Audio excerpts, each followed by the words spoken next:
everyone, welcome back to my channel. I'm Huck. Today we are doing my top 10 TBR for 2023. So these are the 10 books that I am most excited to read and I really want to make sure that I get to in 2023. So I went about making this list in a little bit of a different way from previous years because 2022, I read about half of my top 10 TBR, and I have a couple theories as to why that is, so I went about doing this one a little bit differently.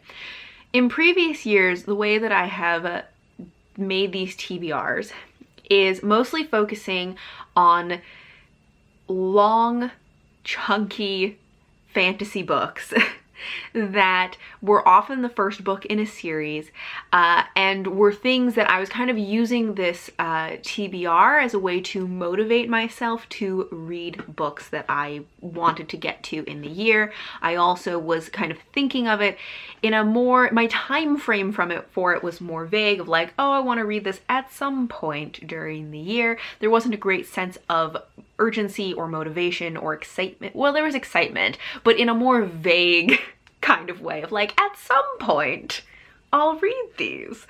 And so I think that those are things that really influence the fact that I didn't get through so much of my TBR because they were these like long, chunky fantasy books, which I love, but there's only so many that I read in a year usually. It also, you know, a lot of them were the beginnings of a new series, and so starting that book would have also been starting a whole new series, and that's like a whole commitment. And because, as I said, like, although I was excited, there wasn't a great sense of urgency, and my like mental time frame for reading them was very vague. So some of the things that I tried to do this year when I was putting together this list is to have a mix of longer and shorter books. There are definitely still some chunky books on this list, but there are also some shorter ones as well. I have a couple of books that are continuations of series, so maybe the barrier to entry on those will be a little bit lower because I have already started that series. I already have a feel for it. It's not like, oh, reading this book is like now a commitment, you know? And there are also books that I have more of that like sense of urgency to read in a positive way because they're things that I'm excited about and things that I want to read, you know, in the first half of the year, really. If I would love to read them in the first like 3 months of the year. Do I think I'm actually going to do that? No, like but there is that sense of urgency and a mental time frame that I have that I think makes it more likely that I will actually get to these books instead of this like vague, like, oh, I'll get to it at some point, maybe I'll read it in November kind of feeling. This year I also decided to do more of a mix of genres. As I said, usually I would focus primarily on high fantasy. This year I tried to more intentionally balance this list between fantasy, historical fiction, and science fiction because, like, of course fantasy is going to be on the list. It's my main genre. But I also really want to make sure that I read more historical fiction and science fiction this year, especially science fiction. That is one of my like main goals for the year, is read more science fiction. I have some other plans about reading more sci-fi. I'm going to be doing a vlog project around it. And so I also tried to overlap more of these books with other plans or goals that I have for the year so that I'm also more likely to read it because there are other motivations for reading these books and that reading this book will like accomplish multiple things. So I'm trying to build in ways that will make it more likely for me to actually read my top 10 books of the year, because honestly, how excited I am about a book isn't necessarily an indicator of whether I'm going to read the book or not. Why that is, I don't know, but it's just facts. So let's get into it. So I said I have 10 books. We're gonna start with fantasy, then do historical fiction, and then my science fiction. So I do have a couple of rollovers from the previous year because there are a few books that I didn't get to last year, but my excitement for them has been reinvigorated and I have particular reasons that I want to read them earlier in the year, so I think that I will actually get to them. Okay, so the first one is The Grace of Kings by Ken Liu. I've been meaning to read this book for like 2 years now. But this is silk punk military fantasy. I've just really been wanting to try this. I so badly want to like it that I've been putting it off because I'm afraid that I won't. I've been hearing really great things about this. I think this series has been getting a renewed hype recently because more people have been reading it. The final book recently came out, so a lot of people have been reading the series and also the final book and talking about it. Some people that I have very similar reading tastes to have been reading and loving this series, so that all makes me very excited about it. I also would love to read another silk punk fantasy. I've only read one silk punk series, which was the Tensor series, which I loved, and so I am just really interested to try something else that is in that subgenre.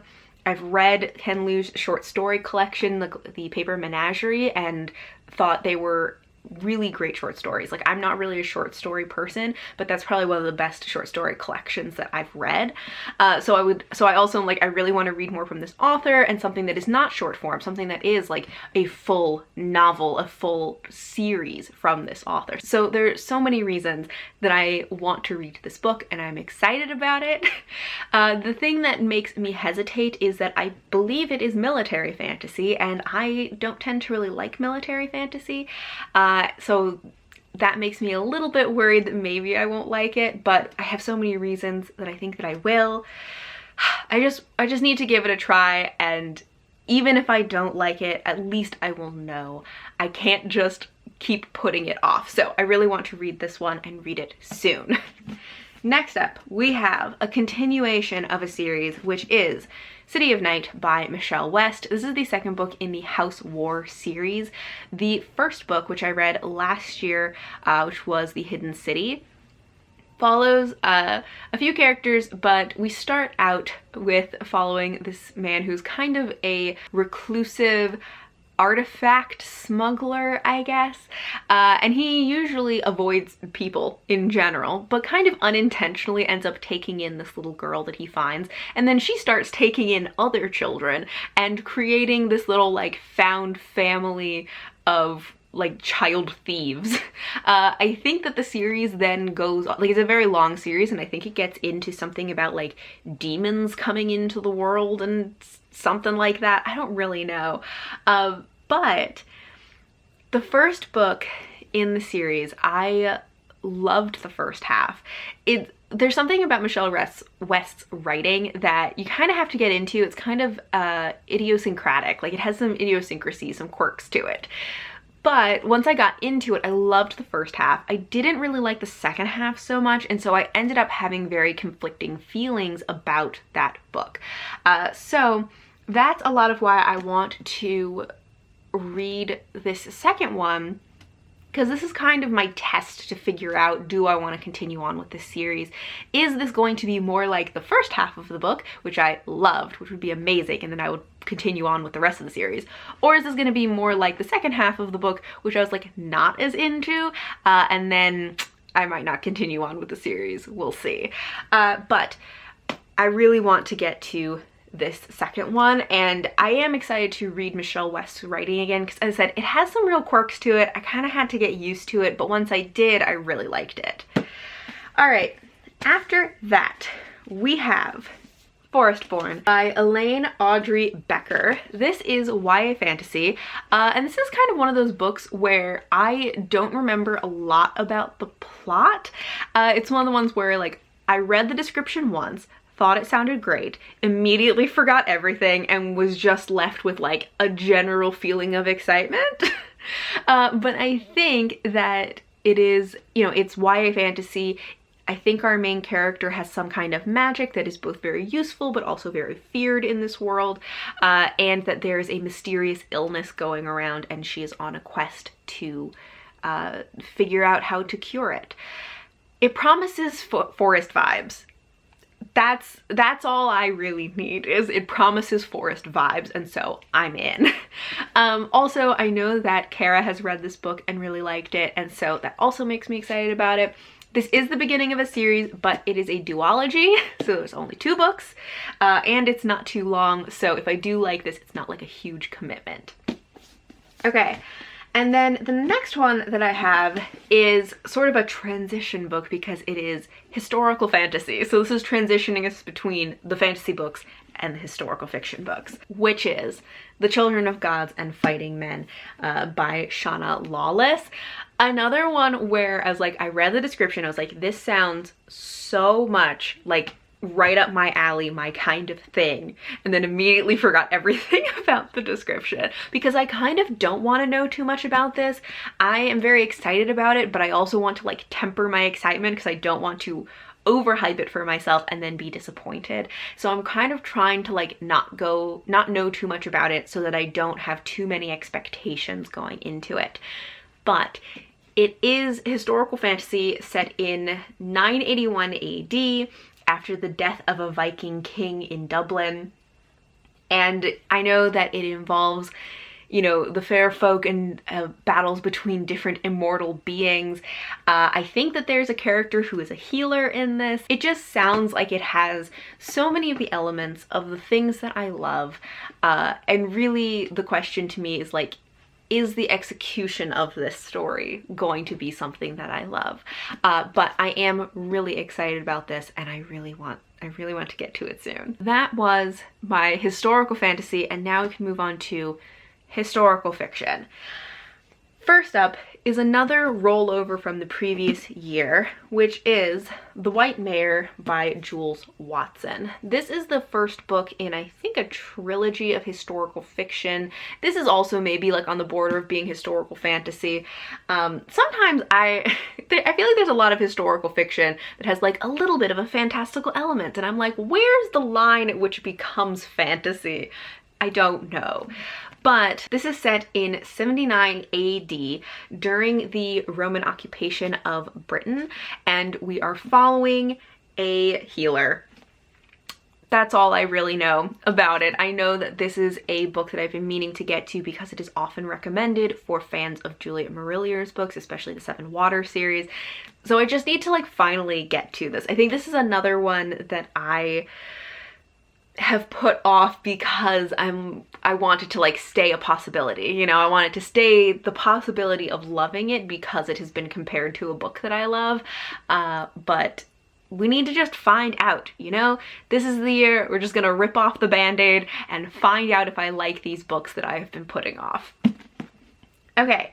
Next, we have another continuation of a series, which I'm very excited about, which is Dreaming the Bull by Amanda Scott. So this is the second book in the Boudica series. I read the first book, Dreaming the Eagle, last year and really liked it. It is historical fiction about Boudica, who was a warrior queen among the Iron Age Celts, who led her people in a resistance against the Roman invasion and occupation of Britain.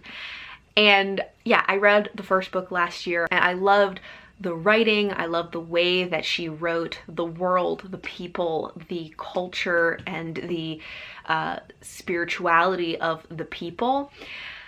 It was great. So I'm really excited to continue on with the series. This is the second book. It is a 4-book series. I would love to read this whole series this year, but I am learning my lesson and not putting series on this list. I'm only putting the second book on this list, but secretly I want to read the whole series this year. Then my third historical fiction, which I actually have already started, so hopefully I will finish it soon, is The Widow Queen by Elżbieta Czerzinska. This is about a Polish queen, Svetoslava,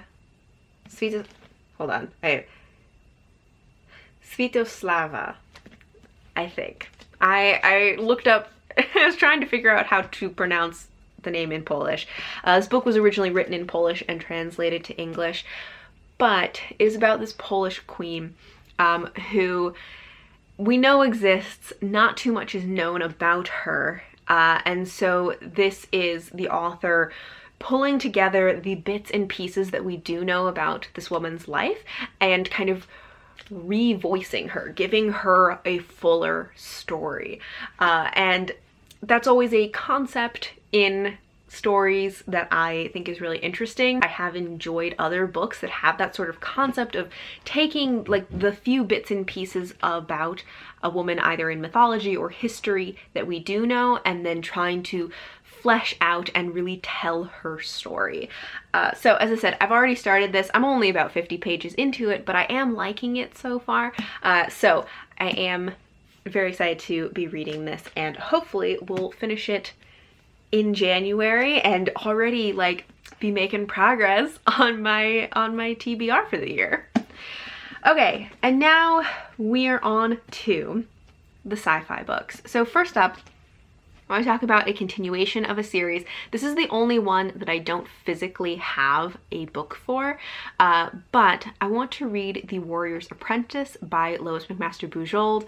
This is part of the Vorkosigan saga, which is her like massively long sci-fi series. I have already read 2 books in this series, which were essentially like prequels about the parents of the main character. And I haven't had, like, I liked them. I generally like Lois McMaster Bujold's books, but I didn't have very strong feelings about them.